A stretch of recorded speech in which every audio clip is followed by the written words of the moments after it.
দেশের আলামত ভালো না, নজিরবিহীন কিছু ঘটতে পারে।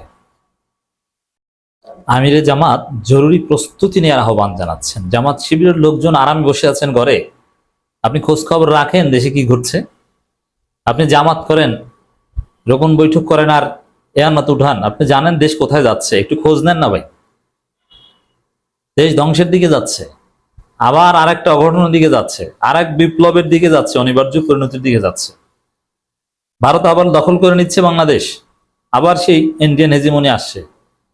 এত জীবন দিলেন, এত জুলুমের শিকার হলেন, সবকিছু হারালেন, একটা সুন্দর সময় আসছে, জনগণ ভোট দিবে।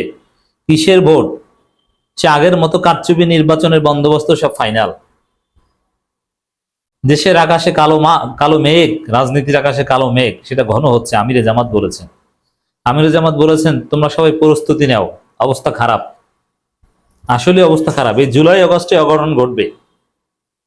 আমিরে জামাত টের পেয়েছেন, যার ফলে জরুরি প্রস্তুতি নেওয়ার আহ্বান জানাচ্ছেন, বারবার সতর্ক করছেন। আমির জামাত এখন ফুল পলিটিক্যাল হয়ে উঠছেন, এখন আর ওই মানবিক কথাটা বলছেন না, একদম পলিটিক্যাল কথা বলছেন। রংপুরের যে সমাবেশ সেটা ঐতিহাসিক, এরপরে ফেনীতে গিয়েছেন, নানান বিষয় সতর্ক করেছেন, বিএনপির বিরুদ্ধে স্পষ্ট অবস্থান নিয়েছে। আমরা আগে বিপ্লব করেছি আওয়ামী লীগের বিরুদ্ধে, এবার বিপ্লব হবে বিএনপির বিরুদ্ধে। কারণ বিএনপি ভারতকে ডেকে এনেছে বাংলাদেশের রাজনীতিতে, তারা ভোটাধিকার হরণ করে কারচুপি এবং বন্দোবস্তের মাধ্যমে ক্ষমতায় আসতে চায়, সেই রাস্তা ক্লিয়ার করেছে।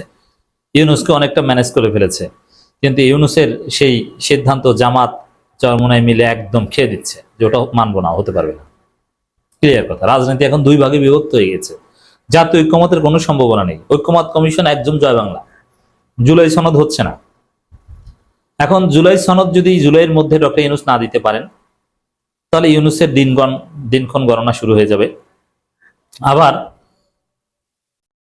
জুলাই সনদ যদি ইউনুস কোনো একটা দেনও, অ্যাটলিস্ট বিএনপি তো মানবে না, এটা তো সালাউদ্দিন বলেছে যে এগুলো কোনো আইনি ভিত্তি নেই, ওটা আবেগ, ওটা সংবিধানে যোগ হওয়া যাবে না। আবার নাহিদরা বলেছে যে অবশ্যই সংবিধানে যোগ করতে হবে, এই সংবিধান ছুঁড়ে ফেলবো আমরা। বিচার সংস্কার, জুলাই সনদ, স্থানীয় সরকার নির্বাচন, গণপরিষদ নির্বাচন ছাড়া জাতীয় নির্বাচনের কথা সেই স্বপ্ন কল্পনা করবেন না। হাসিনার আগে ফাঁসি, তারপরে দেশ কোথায় যাচ্ছে এটা কান। আর বিএনপি ওদিকে একদম ভারতের কোলে উঠে বসে আছে, ভারতের প্রেসক্রিপশন অনুযায়ী কাজ করছে। জুলাই সনদ সংবিধানে থাকতে পারে না, ওটা আবেগ, একদম ভারত যেটা শিখিয়ে দিয়েছে। তো এই জায়গাটায়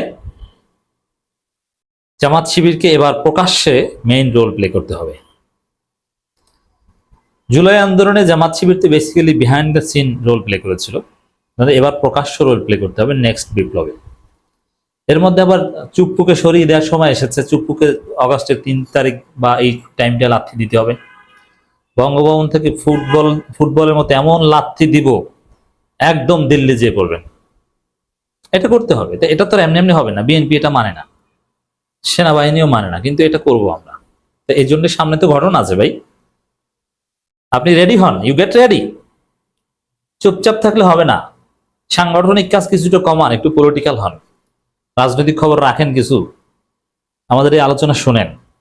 তারপরে আপনার নেতাকর্মীদেরকে আমির জামাতের বক্তব্যের তাৎপর্য অনেকে বুঝেন না আপনারা, আমি বুঝিয়ে দিচ্ছি।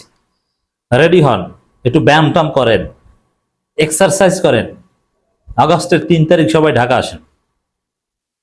কি হয় এটা জামাতের লোকজনের কাছে এখন পর্যন্ত মেসেজ ক্লিয়ার না। 19 জুলাই এক ঘটনা আপনারা ঘটাবেন, এরপরে সামনে ঘটনা আরো ঘটবে। দর্শক, প্রস্তুতি নিতে বলছেন আমিরে জামাত। দেশের আকাশে কালো মেঘ, স্পষ্টত বিএনপিকে ইঙ্গিত করে বলেছেন পুরাতন ফ্যাসিস্ট তো আওয়ামী লীগকে তাড়িয়েছে, নতুন ফ্যাসিস্টকেও আমরা তাড়াবো। আমিরে জামাত বলেছেন। নতুন ফ্যাসিস্ট কারা? বিএনপিকে ইঙ্গিত করে বলেছেন, একদম বিএনপির বিরুদ্ধে কথা। তো বিএনপির সাথে আপনার ফাইট করতে হবে জামাত চরমোনাইকে মিলে। Are you ready? যদি আপনি রেডি না হন, নাও গেট রেডি। ফ্যাসিস্ট আমলের আদলে দেশে কোনো নির্বাচন হতে দেব না, আমরা যাব না, সেটা না, হতে দেব না, বাঁকা কথা। ফেনীতে জামাতের আমির। আর ফ্যাসিস্ট আমলের আদলে দেশে নির্বাচন হতে যাচ্ছে, এটা স্পষ্ট তো দেখছেন, আমরা ব্যাখ্যা করছি, আমিরে জামাত চোখের সামনে দেখছেন যে না, সাপোজ দেখেন এই যে জুলাই সনদ হচ্ছে না, তাহলে নির্বাচন হবে কেমন নির্বাচন? কোন ঐক্যমতে নির্বাচন হচ্ছে না, ঐক্যমত কমিশন ব্যর্থ মানে সংস্কার হচ্ছে না, তাহলে আবার সেই ফ্যাসিস্ট আমলের নির্বাচন। জুলাই সনদ ছাড়া কিসের নির্বাচন কি? আর জুলাই সনদ তো হচ্ছে না, এটা তো জুলাই সনদ দেবে এখন এনসিপি, সরকার দিতে পারছে না। আর দিলেও সেটা নিয়ে অঘটন ঘটবে, সেটা বিএনপি মানবে না। এর মানে এই জুলাইয়ের শেষের দিকে বা অগাস্টের প্রথম দিকে বাংলাদেশে বিশাল ঘটনা ঘটবে। জামাতকে এখানে কি রোল প্লে করতে হবে? 28 আগস্ট 2006 সালের মতো কোনো অসাবধানতা যেন না ঘটে, ভালোভাবে প্রস্তুতি নিতে হবে। এজন্য বলছি এক্সারসাইজ করেন, বিপ্লব করতে হবে। আপনার অতীতে অনেক জীবন দিয়েছেন, এবার জীবন দেওয়া যাবে না, এবার জিতে আসতে হবে গাজী হয়ে। অবশ্যই শিবির আছে, ঢাকা বিশ্ববিদ্যালয়ের শিবির আছে। আমরা আশ্বস্ত যে শিবিরের পরিকল্পনা জামাতের পরিকল্পনার চাইতে অনেক উপরে। ঢাকা বিশ্ববিদ্যালয়ের শিবিরের এলএম কেন্দ্রীয় টোটাল জামাতের চাইতে অনেক বেশি পলিটিক্যাল এলিমেন্ট লিস্ট।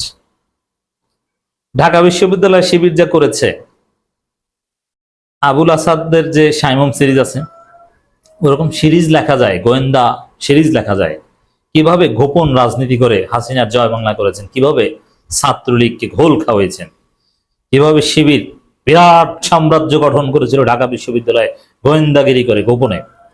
আপনি যদি সেটা শুনেন আপনার গা শির উঠবে। কি ভয়ানক কাজ, কতটা দুঃসাহসী কাজ শিবির করেছে ঢাকা বিশ্ববিদ্যালয়ে, গোয়েন্দাগিরি করে গোপন রাজনীতি করে। এটা নিয়ে যদি হলিউড সিনেমা বানায়, James Bond series, games of throne, নানান উত্তেজনকর সিরিজের মতো রোমাঞ্চকর এক ইতিহাস হতে পারে। যুগ যুগ ধরে ঢাকা বিশ্ববিদ্যালয় শিবিরের যে গোয়েন্দাগিরি, ছাত্রলীগের মধ্যে ঢুকে থাকা এবং টোটাল পরিস্থিতির একটা নিয়ন্ত্রণ, এবং এক পর্যায়ে হাসিনাকে একদম খেয়ে দেয়া, ছাত্রলীগকে একদম খেয়ে দেয়া, একটা সফল ও একটা রোমাঞ্চকর বড় ধরনের ইতিহাস হতে পারে। এই জন্য আমি ঢাকা বিশ্ববিদ্যালয় শিবির আছে যতদিন পর্যন্ত আমরা আস্থা রাখি। ঢাকা বিশ্ববিদ্যালয় শিবিরে যে কত লেয়ার আপনার কল্পনা করতে পারেন না। এখন যদি কালকে বিএনপি আসে, এসে যদি বলে ঢাকা বিশ্ববিদ্যালয় শিবির নিষিদ্ধ, কিচ্ছু হবে না। শিবির কোন লেয়ারে তাদের সাম্রাজ্য আবার ধরে রাখবে আপনি কল্পনা করতে পারবেন না। এই শিবির আছে মানে বাংলাদেশ বাঁচবে। এই শিবির আছে মানে আমাদের আরেকটা বিপ্লব দরকার হলে শিবিরের ডিজাইনে হবে, এবং শিবির সামনে না থাকার প্রয়োজন হলে পিছনে থাকবে। দিস ইজ ঢাকা ইউনিভার্সিটি শিবির। এই জন্য ঢাকা ইউনিভার্সিটি শিবিরকে পলিটিক্যালি আমি কেন্দ্রীয় জামাতের চাইতে অনেক বড় কিছু করে দেখি। আমি দেখেছি এটা যারা রাজনীতির গভীরতা না বুঝেন তারা শুনলে একটু হাসবেন, যে এটা কি বলে। হ্যাঁ, এটাই রিয়ালিটি। আমিরে জামাত 5 আগস্টের আগে ঢাকা বিশ্ববিদ্যালয় শিবিরকে বলেছে, বাবা আমাদের কোনো সিদ্ধান্ত নাই, তোমরা যা বলবা সামিনা ওয়া তাআনা, ব্ল্যাঙ্ক চেক দিয়ে দিয়েছে doctor Shafiqur Rahman, I witness. তো দর্শক, এগুলোই বলছেন ডাক্তার শফিকুর রহমান, যে এই নতুন ফ্যাসিস্টদেরকেও আমরা ছাড় দিব না, ওইসব হাবিজবি নির্বাচন হবে না। এর অর্থ হচ্ছে ওই তারেক রহমানের সাথে লন্ডনে কি সমঝোতা হয়েছে ওটা হবে না, ওটা আমরা মানি না। সংস্কার হতে হবে, ওই জুলাই সনদ হতে হবে, ওইসব ফাও কথা দিয়ে চলবে না। আমরা আবার লড়াই করব, লড়াই অব্যাহত থাকবে। নেতাকর্মীদের বলছেন প্রস্তুত থাকেন, রেডি হন। যুবকদেরকে, তরুণদেরকে রেডি হতে বলছেন। এর মানে খেলা জমবে।